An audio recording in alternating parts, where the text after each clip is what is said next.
Convido os irmãos que abram as suas Bíblias no livro do Êxodo, capítulo 20. Êxodo, capítulo 20. Nós estamos refletindo sobre os 10 mandamentos e a importância dele para o nosso relacionamento com Deus. Então nós vamos ler aí Êxodo, capítulo 20, do verso 1 até o verso de número 17.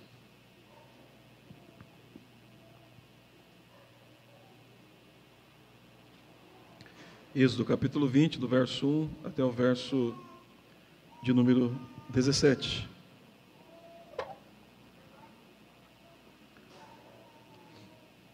Diz assim a palavra do Senhor: Então Deus falou todas essas palavras: Eu sou o Senhor, seu Deus, que te tirei da terra do Egito, da casa da servidão.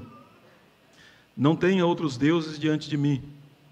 Não faça para vocês imagem de escultura, nem semelhante alguma do que há em cima no céu, nem embaixo na terra, nem nas águas debaixo da terra.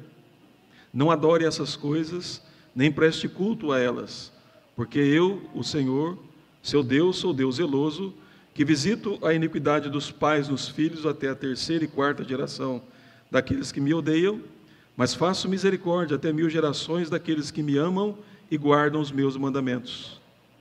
Não tome o nome do Senhor, seu Deus, em vão, porque o Senhor não terá por inocente o que tomar o seu nome em vão. Lembre-se do dia do sábado para o santificar. 6 dias você trabalhará e fará toda a sua obra, mas o 7º dia é o sábado dedicado ao Senhor, seu Deus. Não faça nenhum trabalho nesse dia, nem você, nem o seu filho, nem a sua filha, nem o seu servo, nem a sua serva, nem o seu animal, nem o estrangeiro das portas para dentro. Porque em 6 dias o Senhor fez os céus e a terra, o mar e tudo que neles há. Ao 7º dia descansou, por isso o Senhor abençoou o dia do sábado e o santificou. Honre seu pai e sua mãe, para que você tenha uma longa vida na terra que o Senhor, seu Deus, lhe dá. Não mate, não cometa adultério, não furte, nem dê falso testemunho contra o seu próximo.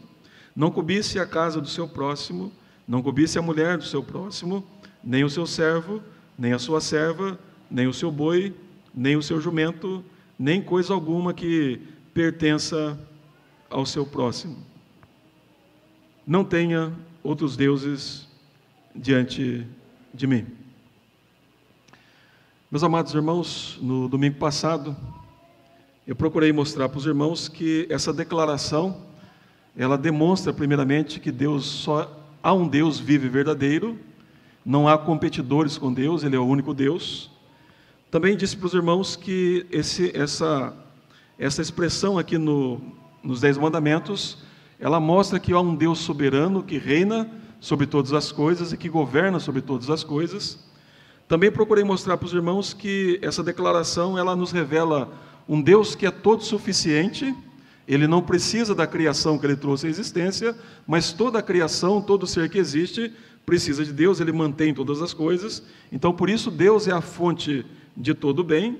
Também mostrei para os irmãos que a lei do Senhor, ela não foi dada para salvar ninguém, ela não pode salvar. Ela não tem um propósito redentor, mas o que Deus faz na lei é dizer para o seu povo como Ele quer ser amado, como Ele quer ser servido, como Ele quer ser adorado. E é importante então dizer isso, que Deus está nos ensinando como nós devemos amar a Deus. Então a lei de Deus, ela é um meio de graça. Nós podemos conhecer o caráter de Deus e também conhecer qual é a vontade de Deus para a nossa vida e para o nosso relacionamento com Ele. Então é importante destacar que o propósito da lei é esta. E o outro ponto, então, que nós queremos hoje considerar é o aspecto negativo da lei. O que ela fala que nós não podemos fazer e que nós não devemos ter. E eu ainda vou me deter com os irmãos aqui no versículo 3, que diz: Não tenha outros deuses diante de mim. Muito bem, irmãos. Muitas vezes nós acreditamos que você ter um ídolo é você ter uma imagem e talvez você adorar aquela imagem. Então, se alguém adora alguma imagem, então essa pessoa, ela é uma idólatra. Mas parece-nos que os 10 mandamentos não estavam dizendo isso. O Senhor Jesus, quando estava fazendo a exposição do Sermão do Monte, ele então estava fazendo interpretação dos 10 mandamentos, e ele disse: olha, foi assim que os antigos vos ensinaram? Eu, porém, vos digo, aquele que olhar para uma pessoa e odiá-la ou desejar o mal dela, já é réu da condenação, do castigo eterno. Então, Cristo Jesus mostra que a lei, ela vai muito mais profundo do que aquilo que nós achamos.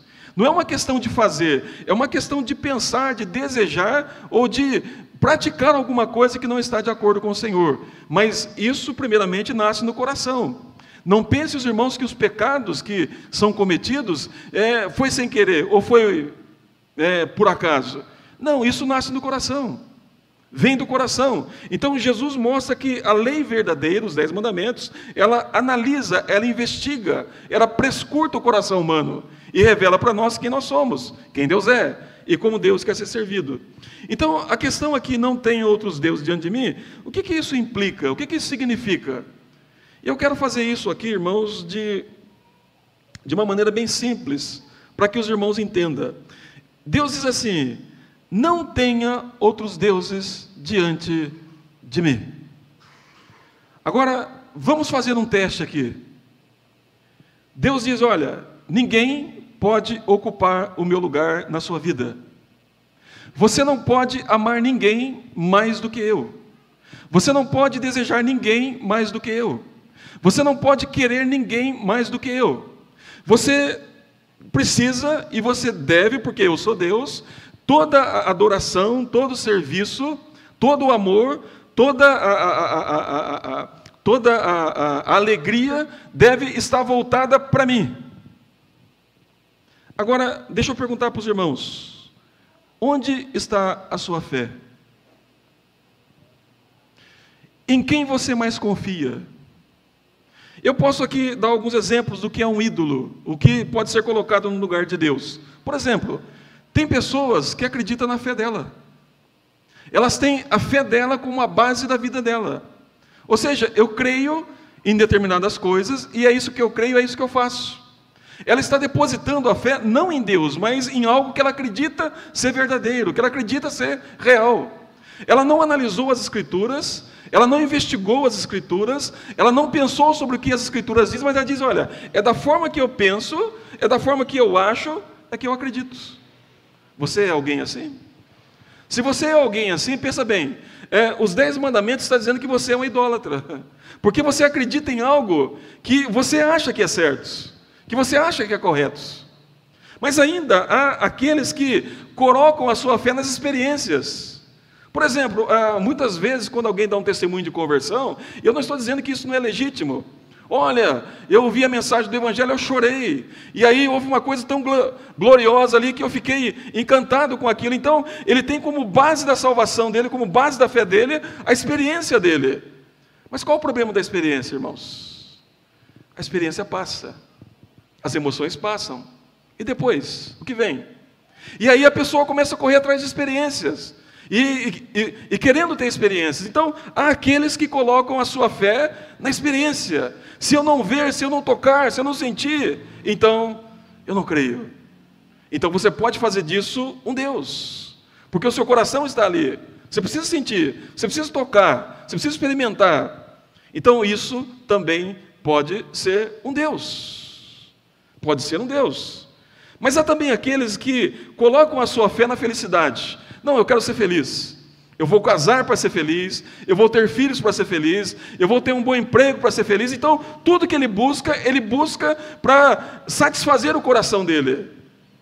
Veja bem, o trabalho é de Deus, a felicidade, Deus é quem dá. Mas quando nós acreditamos que alguma coisa pode satisfazer o meu coração, que não Deus, aquilo é o meu ídolo. Eu estou trocando Deus por aquilo que Deus faz, pelas bênçãos de Deus. Então, há aqueles que buscam felicidade em alguma coisa. Então, isso também, meus amados irmãos, é idolatria. Mas também existem aqueles que buscam felicidade no prazer, nas coisas que eu gosto, importa que eu goste, não importa o que seja. Eu quero ouvir aquelas músicas que eu gosto, eu quero beber, eu quero comer, eu quero aquelas coisas que eu gosto. Então, a pessoa faz o seu gosto um Deus. E ela vive por aquilo que ela gosta de fazer, ela gosta de experimentar. Então essa pessoa, ela usa os prazeres da vida como o Deus dela. Eu gosto. Deixa eu perguntar para você uma coisa: você consegue gostar de um inimigo? Você consegue amar o inimigo? E a lei diz: amarás os seus inimigos. Jesus falou isso: ame os seus inimigos.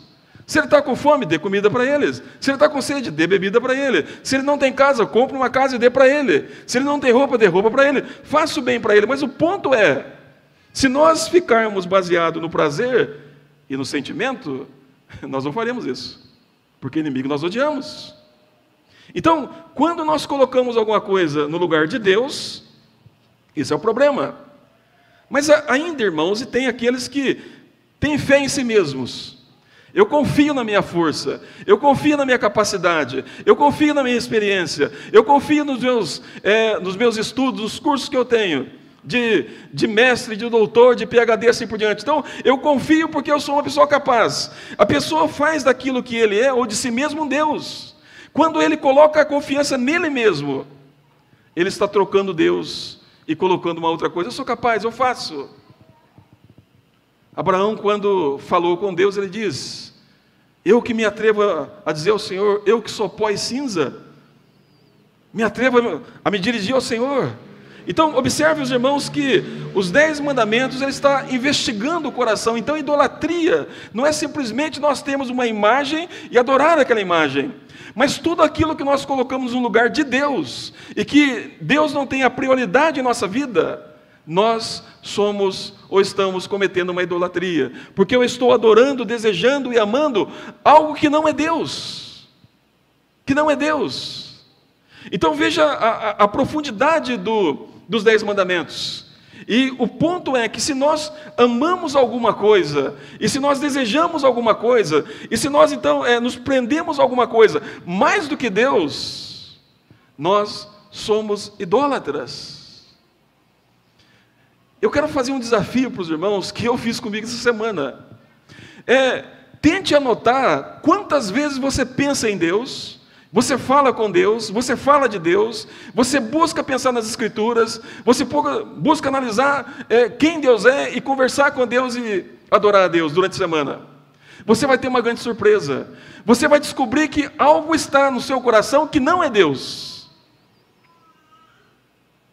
Talvez você vai assistir um futebol, talvez você vai assistir uma novela, talvez você vai assistir um filme, talvez você vai conversar com pessoas, um monte de coisa, um monte de experiência, mas talvez você não fala de Deus em nenhum momento. E talvez lá na frente, alguém diz: olha, eu estou com um problema aqui, você pode orar por mim? Ah, tá bom. Se eu lembrar, eu oro por você. Percebe, irmãos? Quando Deus não ocupa o primeiro lugar da nossa vida, nós quebramos esse mandamento: não terás outros deuses diante de mim. Então, não implica em só você ter uma imagem, implica a disposição de coração que nós temos para servir ao Senhor. E o Senhor Jesus, ele vai mostrar esse mandamento na prática, lá em Mateus capítulo 10, eu convido os irmãos que abram ali comigo, ele vai mostrar como que esse mandamento deve ser aplicado na nossa vida. E aqui é algo muito difícil. Mateus capítulo 10, a partir do verso de número 37, Mateus capítulo 10, e com isso aqui Jesus está mostrando que ele é tão Deus quanto o Pai quanto o Pai é. Então veja que Jesus diz assim em Mateus 10, a partir do verso 17: quem ama o seu pai ou a sua mãe mais do que a mim, não é digno de mim. Quem ama o seu filho ou a sua filha mais do que a mim, não é digno de mim. Quem não toma a sua cruz e vem após mim, não é digno de mim. Quem acha a sua vida, a perderá.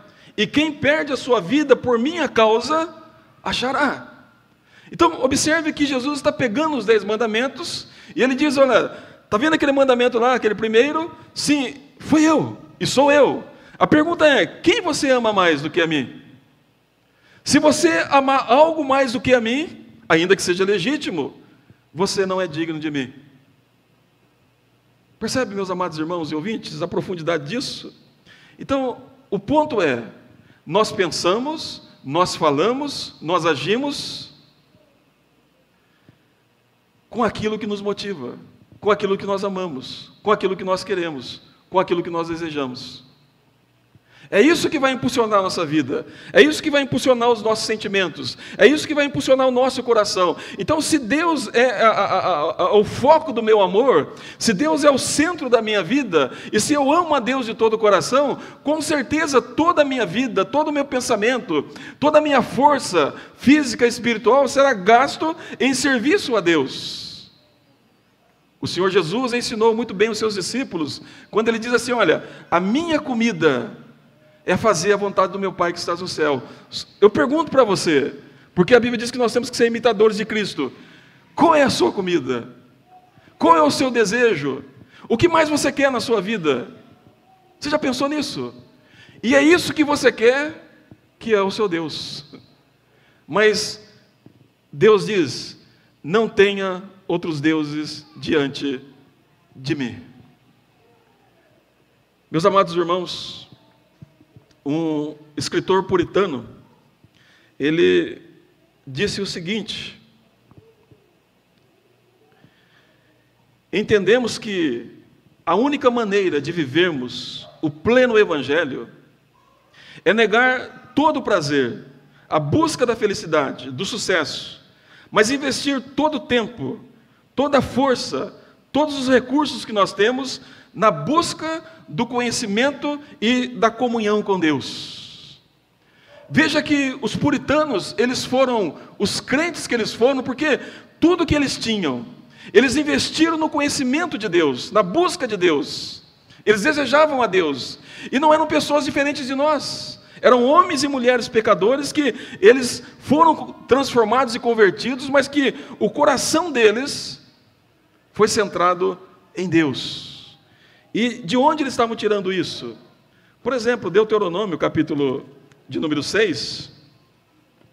Deuteronômio, capítulo 6. Eles estão aqui interpretando o texto e aplicando na vida deles. Deuteronômio 6, versículo de número 5, diz assim: portanto, ame o Senhor seu Deus de todo o seu coração, de toda a sua alma e com toda a sua força. Pergunto para você, meu irmão e minha irmã, quem você ama mais? Quem você deseja mais na sua vida? Qual é o centro da sua vida? O que move os seus sentimentos? O que move a sua alegria? O que te motiva a fazer o que você faz? O que te motiva a cuidar de uma casa?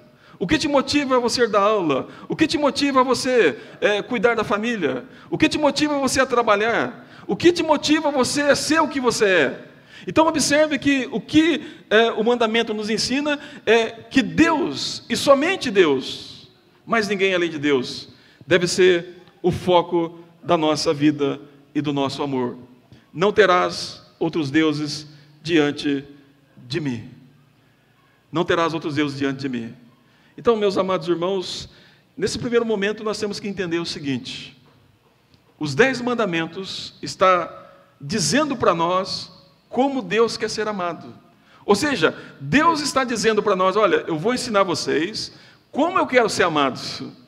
Não é do jeito de vocês, é do meu jeito. Então eu vou ensinar vocês, isso é graça, isso é misericórdia. Ele está dizendo para nós e nos ensinando como Ele quer ser amado e como nós podemos amá-lo. E para amar a Deus, nada pode substituir. É por isso que Lutero cantou muito bem, ele diz: se temos que perder família, bens, prazer, se tudo se acabar e a morte enfim chegar, com Ele reinaremos. Somente por Deus que nós devemos perder tudo. O apóstolo Paulo, quando ele escreve a sua carta aos Filipenses, ele diz: olha, considerei tudo como refúgio para conquistar a sublimidade do conhecimento de Cristo Jesus, meu Senhor, pelo qual eu perdi tudo, eu morri para o mundo, morri para tudo por causa de Cristo Jesus. Então, o centro da nossa vida, meus amados irmãos e ouvintes, deve ser Deus. E compreenda uma coisa: Se você não buscar isso, se você não desejar isso, se você não praticar isso, você será a pessoa mais infeliz do mundo.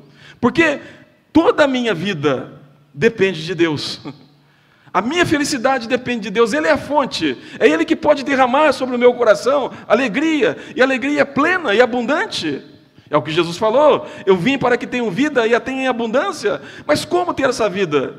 Cristo deve ser o centro da nossa vida. Deus deve ser o foco maior da nossa vida. Então Ele diz, não terás outros deuses diante de mim. Não terás outros deuses diante de mim.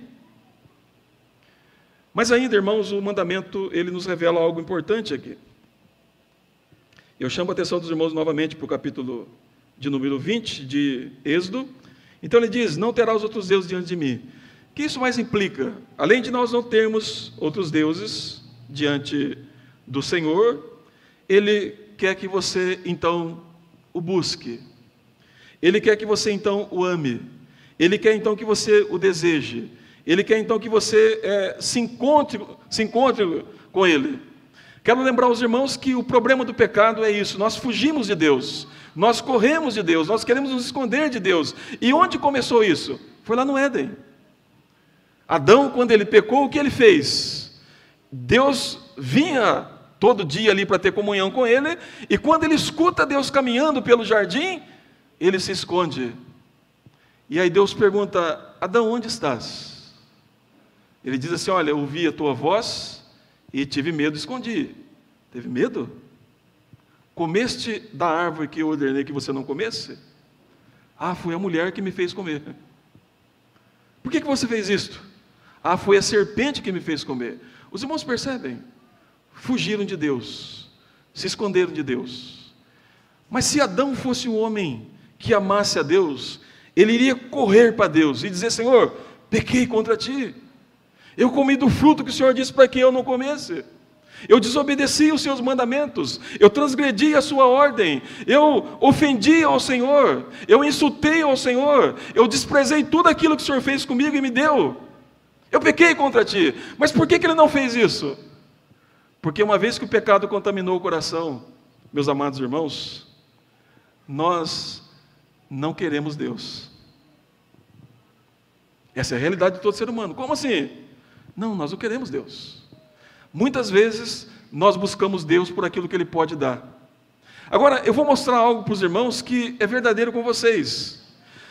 Pense você, alguém te procurando, alguém fazendo amizade com você, alguém te ajudando porque sabe que você pode dar alguma coisa para ela. Como que você se sentiria? Como que você ia se sentir saber que aquela pessoa que está ali, ela não está interessada em você.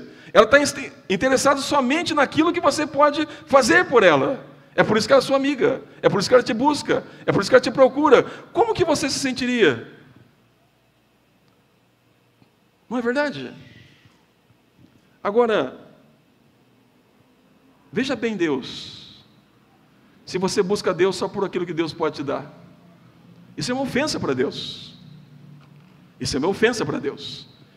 Então, meus irmãos, o mandamento diz que nós devemos, então, querer Deus, buscar a Deus, amar a Deus de todo o nosso coração.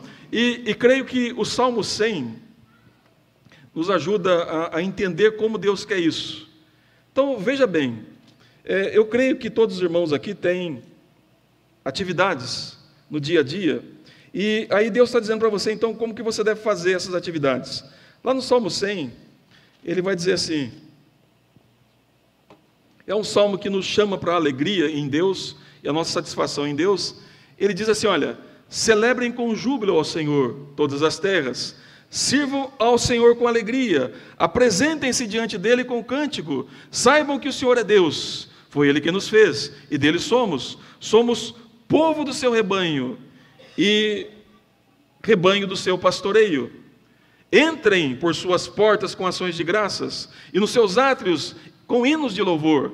Rendam-lhe graças e bendigam o seu nome, porque o Senhor é bom, a sua misericórdia dura para sempre, e de geração em geração a sua fidelidade. Então, observe que ele diz, celebrem com júbilo ao Senhor.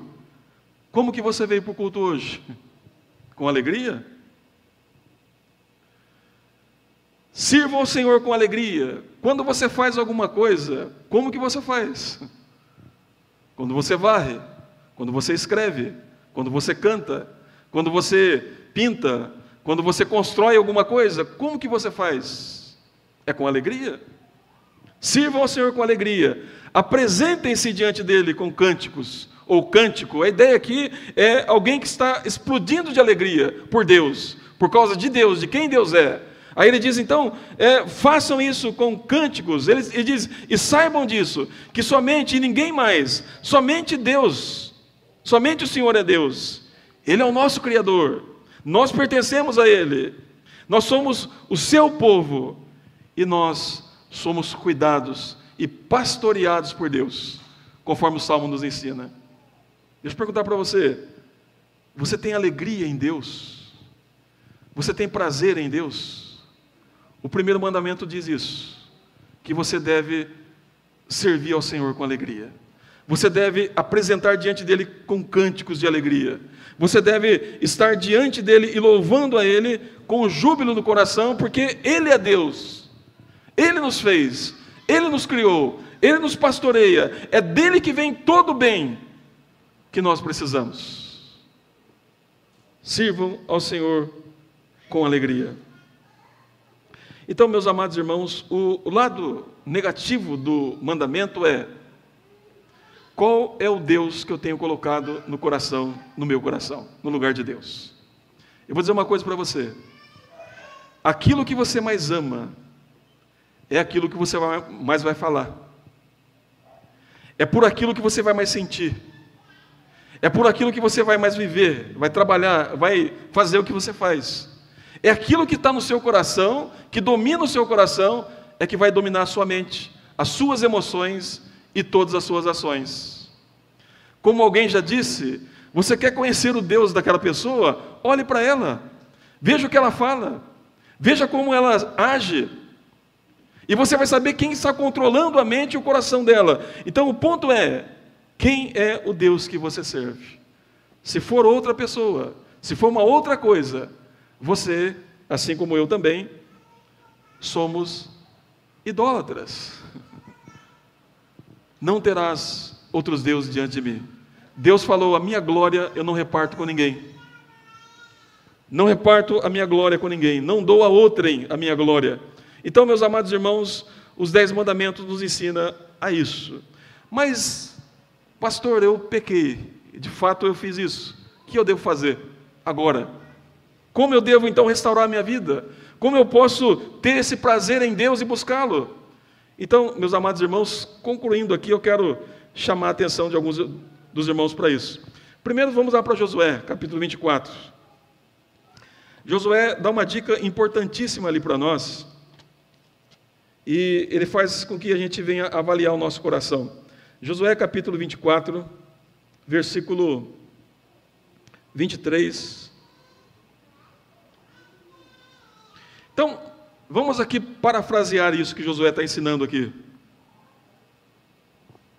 Então você deve tirar um minuto, um tempo da sua vida e fazer uma análise do seu coração. E aí você deve fazer exatamente como Josué está dizendo. Aí no verso 24 diz assim, olha, verso 23 e o verso 24. O 23 diz assim, e Josué continuou, agora, pois, joguem fora os deuses estranhos que há no meio de vocês, e inclinem o seu coração ao Senhor, seu Deus. Bem, meus amados irmãos, então, o que eu tenho que fazer? Eu preciso analisar o meu coração, eu preciso investigar o meu coração e perguntar assim, quem eu tenho amado mais do que Deus? O que está entre mim e Deus? Você deve arrancar isso do seu coração e jogar fora. E inclinar todo o seu coração para Deus. Para Deus. Mas ainda, uma outra coisa que Jeremias nos ensina, chama a atenção dos irmãos lá em Jeremias capítulo 29. Jeremias 29. Vamos lá para Jeremias 29. Há uma outra coisa que nos é ensinado que nós devemos fazer. Jeremias 29, versículo de número 13. diz assim, Jeremias 29 e o verso 13 diz assim: vocês me buscarão e me acharão quando me buscarem de todo o coração. Aqui está um ponto importante.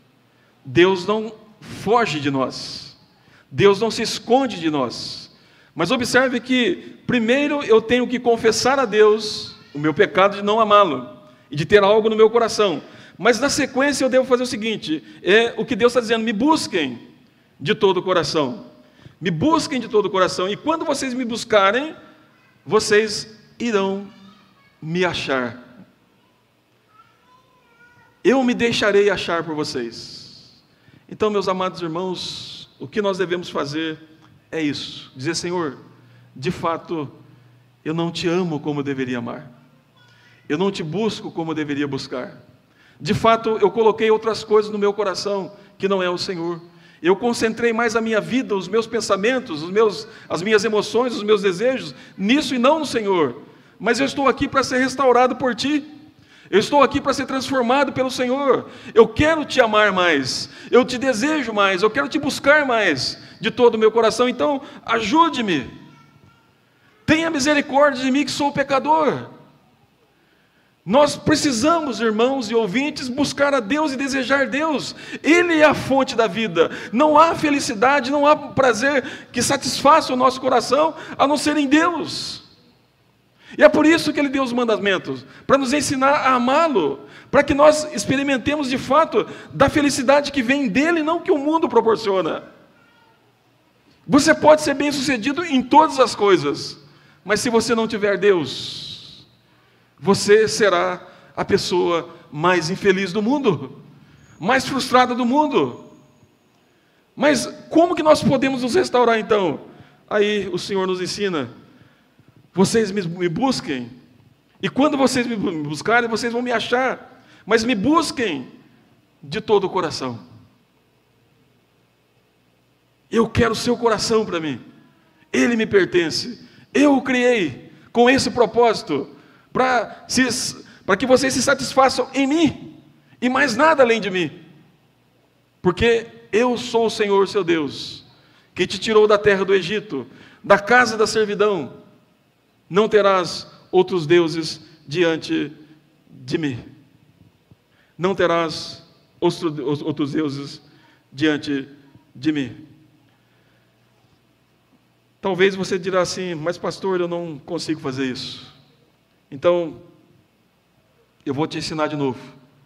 Jesus fala assim: vinde a mim, todos que estáis cansados e sobrecarregados, e eu vos aliviarei. Tomai sobre vós o meu jugo, e aprendei de mim, porque sou manso e humilde de espírito, e achareis descanso para a vossa alma.